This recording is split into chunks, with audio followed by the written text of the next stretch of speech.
અને કચ્છના મૂર્ધન્ય સાહિત્યકાર આદરણીય જયંતિભાઈ જોશીજી, આપણા અતિથિ વિશેષ અને કચ્છ યુનિવર્સિટીના કુલપતિ માન્ય શ્રી પટેલ સાહેબ,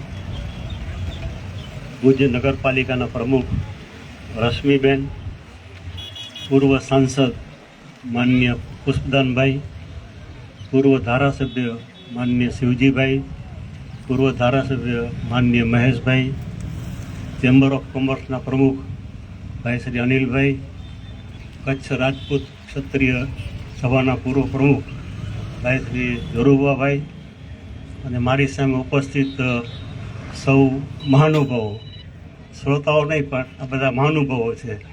જે.આર. મહેતા બેઠા છે, જવરીલાલભાઈ બેઠા છે, જથમભાઈ, અશોકભાઈ છે, બીનાબેન છે, દર્શકભાઈ છે, કેટલાના નામ લઉં, અનોરભાઈ છે, બધા મહાનુભાવો જ છે. શ્રોતાઓની વ્યાખ્યા કોઈ નથી, બધા જેને કહીને કે એકે હજારા જેવા છે.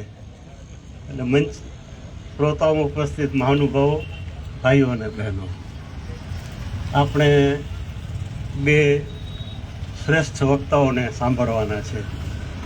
એટલે વધારે સમય નહીં લેતા હું માત્ર એટલું જ કહીશ કે કચ્છના ગણમાન્ય લોકનેતા શ્રી પ્રેમજીભાઈ, આજે એમની 50મી પુણ્યતિથિ, 49મો શ્રદ્ધાંજલિ કાર્યક્રમ, એ પ્રસંગે આપ સૌ સમયસર પધાર્યા છો, માટે આપનું હાર્દિક સ્વાગત અને આભાર. પણ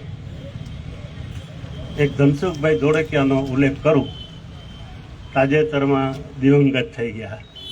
એટલા માટે ઉલ્લેખ કરું છું કે આપણે કાર્યક્રમની શરૂઆત કરી ત્યારથી દર વર્ષે આ કાર્યક્રમમાં આવતા, અને છેલ્લે પથારી વર્ષ થયા એના પહેલાં આવ્યા ત્યારે મને કહેલું કે યદા કદા 24મી તારીખના મારું અવસાન થાય તો મારી નનામી ખારી નદી પાસે અહીંથી લઈ જાય કે જેથી હું દર્શન કરી. આ એમનો પ્રેમજીભાઈ તરફનો આદર. તો એ દેવલોક થયા, તેમને મારી શ્રદ્ધાંજલિ આપું છું. આપ સૌનું હાર્દિક સ્વાગત કરું છું. Thank you.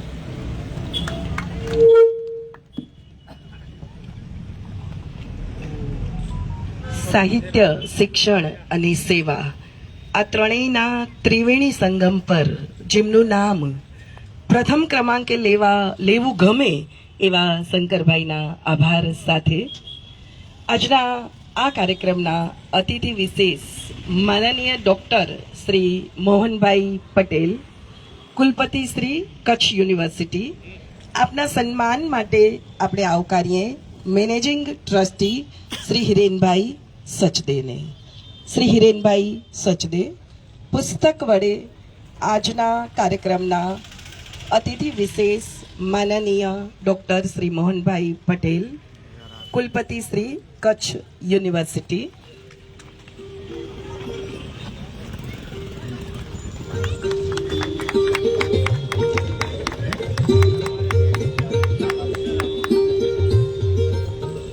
આભાર હિરેનભાઈ. આજના કાર્યક્રમના પ્રમુખ સ્થાનને શોભાવનાર કચ્છના મૂર્ધન્ય સાહિત્યકાર માનનીય શ્રી જયંતિભાઈ જોશી સાહેબના સન્માન માટે આપણે આવકારીએ ખજાનચી શ્રી હિમાંશુભાઈ ચોથાણી અને ટ્રસ્ટી શ્રી હરેશભાઈ સી ઠક્કર.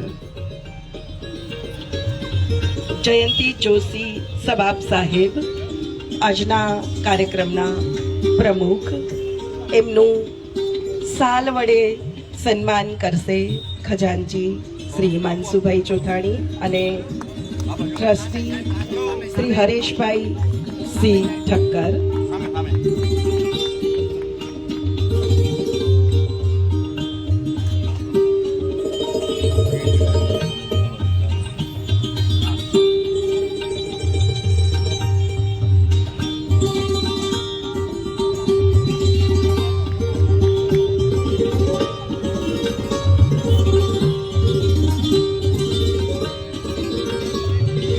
હિમાંશુભાઈ અને હરેશભાઈના આભાર સાથે આપણે જેમને રઘુવંશી હીર તરીકે ઓળખી શકીએ એવા સ્વર્ગસ્થ પ્રેમજીભાઈની પ્રતિમાને ફૂલહાર અર્પણ કરશે મંચસ્થ તમામ મહાનુભાવો. આપ સર્વને નમ્ર વિનંતી છે. પ્રેમજીભાઈ ઠક્કરની પ્રતિમાને ફૂલહાર અર્પણ કરશે માનનીય શ્રી મોહનભાઈ પટેલ, કુલપતિ શ્રી કચ્છ યુનિવર્સિટી, અને માનનીય શ્રી જયંતિભાઈ જોશી સબાબ સાહેબ.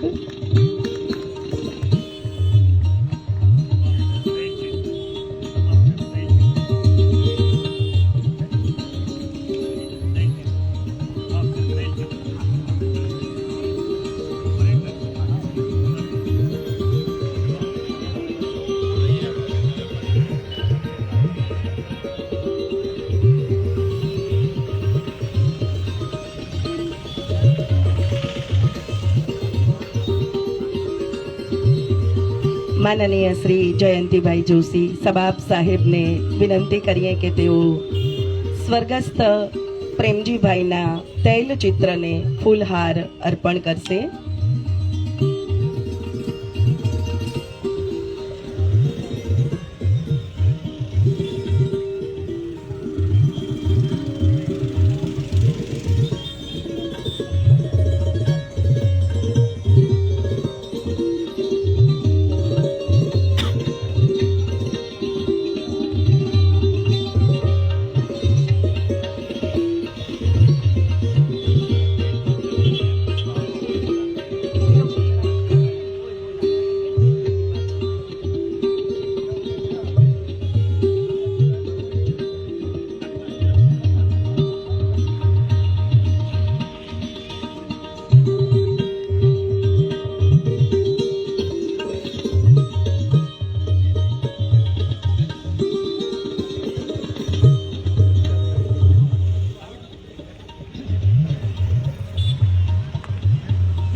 આસનસ્થ મહેમાનોમાંથી પણ સ્વર્ગસ્થ પ્રેમજીભાઈના તૈલચિત્રને પુષ્પ અર્પણ કરવા માટે આવી શકે છે.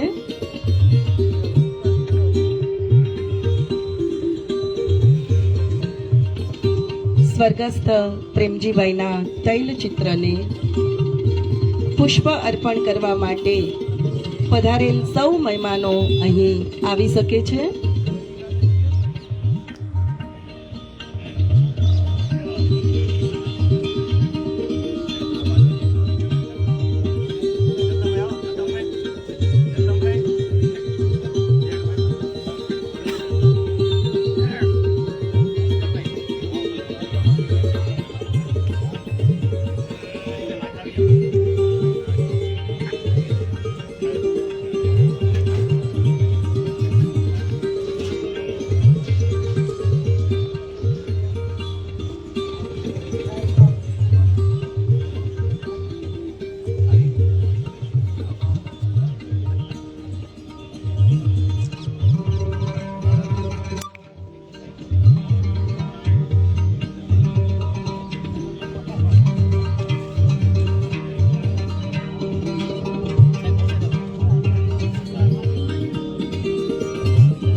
પકડો 5 મિનિટ તો નહીં પકડો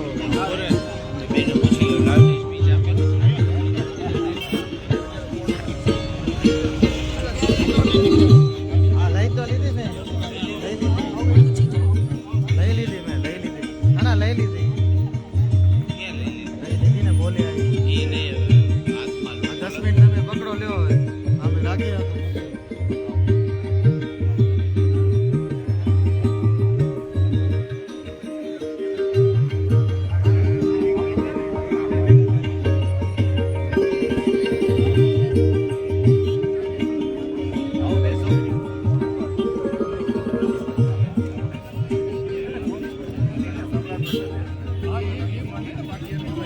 સૌના આભાર સાથે ફરીથી મંચસ્થ મહાનુભાવોને વિનંતી કરીએ કે પોતાનું સ્થાન ગ્રહણ કરે.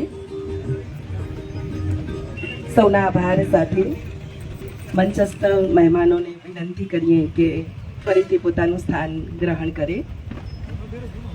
કચ્છમાંથી ગુજરાત પ્રધાનમંડળમાં નિયુક્તિ પામેલા પ્રથમ કચ્છી સ્વર્ગસ્થ પ્રેમજીભાઈ આજે 5 દાયકા પછી પણ હૃદયસ્થ છે અને એટલે જ આટલા વર્ષો પછી પણ એમની યાદમાં ટ્રસ્ટ તરફથી અનેક પ્રકારના સેવા કાર્યો થઈ રહ્યા છે અને આ સેવા કાર્યોમાંનું એક એટલે સ્વર્ગસ્થ પ્રેમજીભાઈ ભવાનજી ઠક્કર મેમોરિયલ સ્કોલરશીપનું વિતરણ.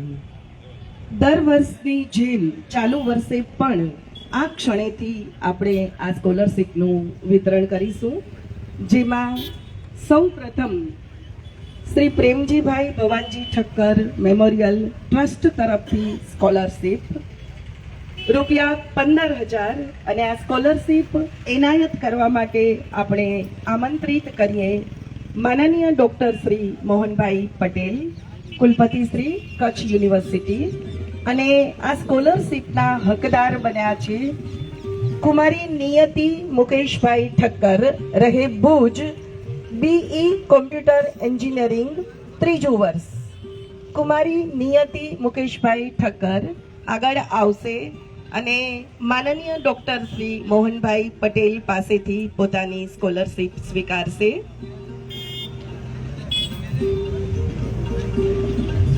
આપણી તાળીઓની સંસ્કારિતા સાથે આપણે આ સ્કોલરશીપ એનાયતમાં જોડાઈશું. ત્યારબાદ શ્રી ઉર્મિશભાઈ સચદે ટ્રસ્ટી તરફથી ખાસ સ્કોલરશીપ. આ સ્કોલરશીપ એનાયત કરવા માટે પણ આપણે આમંત્રિત કરીએ છીએ માનનીય ડૉક્ટર શ્રી મોહનભાઈ પટેલને. અને સ્કોલરશીપના હકદાર બન્યા છે કુમારી વૃંદા અર્જુનભાઈ ઠક્કર, રહે ગઢસીસા, તાલુકો Mandvi, Kutch, BE electrical engineering, 3જું વર્ષ. રૂપિયા 15,000ની સ્કોલરશીપ. કુમારી વૃંદા અર્જુનભાઈ ઠક્કર, રહે ગઢસીસા, તાલુકો માંડવી. માનનીય ડૉક્ટર શ્રી મોહનભાઈ પટેલ સાહેબને વિનંતી કરીએ કે તેઓ આ સ્કોલરશીપ એનાયત કરશે.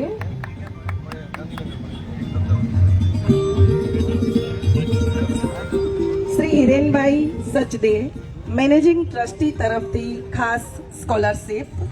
ફરીથી એક વખત માનનીય શ્રી ડૉક્ટર મોહનભાઈ પટેલને વિનંતી કરીએ. અને સ્કોલરશીપના હકદાર બન્યા છે કુમારી પ્રિયા સંજય વર્મા, માધાપર, DDS, 2જું વર્ષ. રૂપિયા 15,000ની સ્કોલરશીપ. કુમારી પ્રિયા સંજય વર્મા, માધાપર.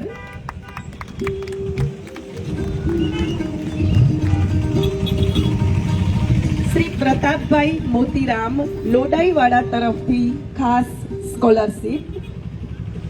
ફરીથી એક વખત માનનીય ડૉક્ટર શ્રી મોહનભાઈ પટેલને વિનંતી કરીએ. સ્કોલરશીપના હકદાર બન્યા છે શ્રી ધર્મ હિતેશભાઈ શાહ, રહે ભુજ, BAMS, 2જું વર્ષ. શ્રી ધર્મ હિતેશભાઈ શાહ.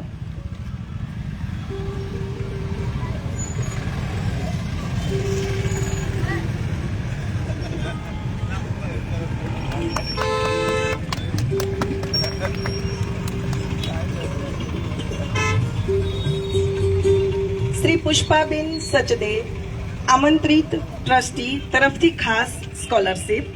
ફરીથી એક વખત માનનીય ડોક્ટર શ્રી મોહનભાઈ પટેલને આમંત્રિત કરીએ. સ્કોલરશિપના હકદાર બન્યા છે શ્રી વત્સલ નિખિલભાઈ મહેશ્વરી, રહે ભુજ, બીપીડી, ત્રીજું વર્ષ, રૂપિયા 15,000ની સ્કોલરશિપ.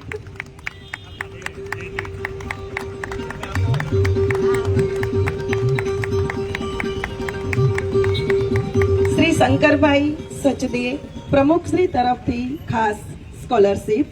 ફરીથી એક વખત માનનીય ડોક્ટર શ્રી મોહનભાઈ પટેલને આમંત્રિત કરીએ. સ્કોલરશિપના હકદાર છે શ્રી માધવ હિમાંશુ ભાનુશાલી, રહે માધાપર, તાલુકો Bhuj, computer science engineering, B Tech, 5મું સેમેસ્ટર, રૂપિયા 15,000ની સ્કોલરશિપ. શ્રી માધવ હિમાંશુ ભાનુશાલી, એમના દાદા અત્યારે ઉપસ્થિત છે. એમને વિનંતી કરીએ કે આ સ્કોલરશિપ સ્વીકારશે.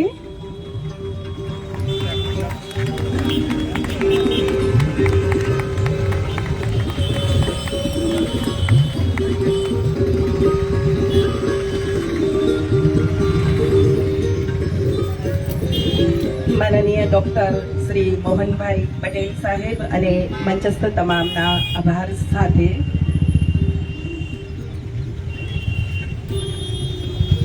પ્રાસંગિક ઉદ્બોધન માટે આપણે આવકારીએ માનનીય ડોક્ટર શ્રી મોહનભાઈ પટેલ, કુલપતિ શ્રી, કચ્છ યુનિવર્સિટી.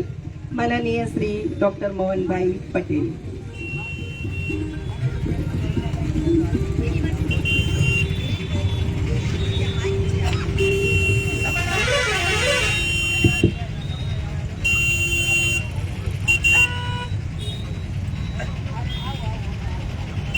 નમસ્કાર, સુપ્રભાતમ. પ્રેમજીભાઈ ભવાનજી ઠક્કર 50મી પુણ્યતિથિ નિમિત્તે મારી સાથે મંચસ્થ જોશી સાહેબ, સર્વ મંચસ્થ વડીલો, મારી સામે ઉપસ્થિત સુજ્ઞ ગ્રામજનો, ભાઈઓ અને બહેનો, પ્રેમજીભાઈ વિશે જ્યારે વાત કરવાની હોય અને આ વાતાવરણ હોય ત્યારે હું એમ માનું છું કે ગાગરમાં સાગર સમાવા જેવી વાત છે. સમય ઓછો છે અને પ્રેમજીભાઈ વિશે જ્યારે વાત કરવાની છે, શંકરભાઈ જ્યારે મને આમંત્રણ આપવા આવ્યા અને કહ્યું કે આ 50મી ગોલ્ડન જ્યુબિલી પ્રેમજીભાઈની પુણ્યતિથિ છે અને આપણે વાત કરવાની છે, ત્યારે હું વિચારું કે મારે શું વાત કરવી જોઈએ. કારણ કે પ્રેમજીભાઈનું વ્યક્તિત્વ જ એવું છે કે જેને આપણે આ થોડાક સમયમાં કે થોડી ક્ષણોની અંદર એમને માપી ના શકીએ. એવા પ્રેમજીભાઈ વિશે જ્યારે મેં વિસ્તૃતમાં શરૂઆતમાં એમના સંસ્મરણોની પુસ્તક મેં વાંચ્યું, ત્યાર પછી એમના દીકરા મધુકરભાઈ એ લગભગ મારી પાસે એમ કહ્યું કે 10 મિનિટનો સમય જો હોય તો સાહેબ મારે તમારી સાથે ચર્ચા કેટલીક કરવી છે એમ મારા પિતાશ્રી બાબતમાં. મેં કહું આવો વાતો કરીએ આપણે 100%. તો એ 10 મિનિટનો સમય એ લગભગ 2 થી 2.5 કલાક સુધી એમની સાથે મારી ચર્ચા અને વાર્તાલાપ થયો. ત્યારે મને જાણવા મળ્યું કે આ પ્રેમજીભાઈ વિશે મારે વાત કરવી એ કેટલી યોગ્ય રહેશે. કારણ કે હું બહુ નાનો એમ માનું છું કે મારો જે અનુભવ છે, કારણ કે અહીંયા આ વડીલો બેઠા છે, પુષ્પદાનભાઈ હોય કે મહેશભાઈ હોય કે આપણા એક્સ ધારાસભ્યશ્રીઓ હોય, ત્યારે હું કેટલીક જે એમનું આ વિશે મેં વાંચન કર્યું એમાં મેં 7C વિશે વિચાર્યું કે વ્યક્તિત્વ જે છે એમાં 7C નો રોલ શું હોય શકે. કાકા સેવન સી જે છે તે વ્યક્તિના ચારિત્ર માટે, વ્યક્તિના નિર્માણ માટે ખૂબ અગત્યના સેવન સી છે. એમાં પહેલો જે સી છે એ કોમ્પિટન્સ માટે કે આપણે જીવનમાં કેટલો સક્ષમ. વિચાર કરો કે એ વખતે માત્ર 5-7 વર્ષની ઉંમરે માતા અને પિતા બંને ગુમાવી દે, એકમાત્ર સંતાન હોય અને સમગ્ર જવાબદારી પોતાના જીવન નિર્વાહની અને સામાજિક જવાબદારીઓ આપણા ઉપર આવી પડતી હોય ત્યારે એ 1910માં જન્મ થાય છે અને 16-17માં માતા પિતા બંને ગુમાવે છે. અને 5-7 વર્ષની ઉંમરે વ્યક્તિ, આજે આપણે જાણીએ છીએ કે 7 વર્ષનું બાળક હોય તો એની પાસે શું હોય, જીવન વિશેનો શું ખ્યાલ હોય, પરંતુ આ એક સક્ષમતાની જ્યારે વાત છે ત્યારે એ વ્યક્તિ માત્ર નાની ઉંમરે પોતાની જવાબદારીઓ ઉપાડી લે છે પોતાના ઉપર. અને એસએસસી પાસ થાય અને એસએસસી પાસ થયા પછી જે આર્થિક જવાબદારીઓ નિભાવવા માટે પોતે એક પ્રાઇમરી શિક્ષક બને. આજના સમયની સાથે જો સરખાવીએ આપણે કે પ્રેમજીભાઈના જીવન ધોરણ સાથે, તો આપણને ખ્યાલ આવે કે પ્રેમજીભાઈ કઈ રીતે પોતાનું જીવન જીવ્યા હશે, કેટલું અઘરું હશે જીવન જીવવાનું, છતાં પણ પોતે સક્ષમ છે, એને કોન્ફિડન્સ છે કે મારે જીવનમાં કંઈક કરવું છે. પ્રાથમિક શિક્ષક એસએસસી પાસ કર્યા પછી બને અને એ વખતે